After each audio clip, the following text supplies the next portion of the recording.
Section 2. We shall discuss why we even need an OHS management system. The focus of our discussion shall be to review if we can achieve the same OHS performance without an OHS management system. So it will be really interesting discussion. Your mind must be inquisitive to ask, why do we need an OHS management system at all?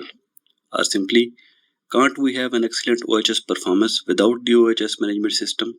Or people like me who often are critical of everything must ask, is there anything else except the OHS management system if we have to improve the OHS performance? So let's together think if we can make an alternative to an OHS management system that could be more helpful for OHS performance. We studied earlier the 4 P's of a system, that is, who will do what, when, where and how. In a system, these duties and responsibilities must be well defined. For example, a train company may have defined the system, otherwise what would happen? Let's imagine the implications. Let's imagine that in a train company, it is not defined who will do what. For example, there is no system, so no one knows who will drive the train and who will check if it is safe to operate or not. Similarly, it is not defined when the certain jobs need to be done. For example, the drivers and other staff were not given any schedule, that is when they need to do a job, so nobody came to work on Mondays. The third significant factor in a system is where, that is premises. Suppose the drivers were given the work schedule but were not told where they need to work. On one train there were 20 drivers present and on the other 19 trains drivers were missing because no one knows where to work. The fourth important factor is how, that is the procedure.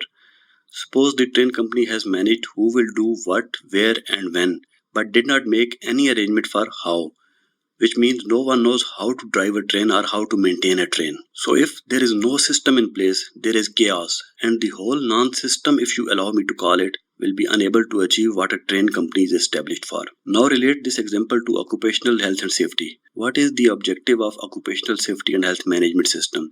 To improve OHS performance? And if there is lack of who will do what, when, where and how, then like a train company example, it will also be a disaster. So we cannot have a non-system for OHS, and we are only left with one option, that is OHS management system. However, you must understand that having a system alone does not guarantee that it is efficient and effective.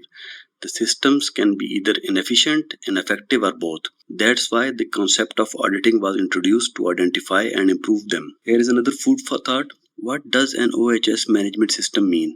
And do we need to make an exclusive management system for OHS, or any existing system can be used for OHS? Pause this slide and think of the answer before I explain. OHS management system is also a management system, but its objectives are OHS performance improvement and legal compliance obligations related to occupational safety and health. It is not mandatory that organizations should have an exclusive OHS management system. They can embed OHS into their business processes, which are more recommended practices to increase efficiency. For example, you do not need to make a separate procedure for documented information when you already have a procedure in place for other business processes, for example, quality assurance, etc.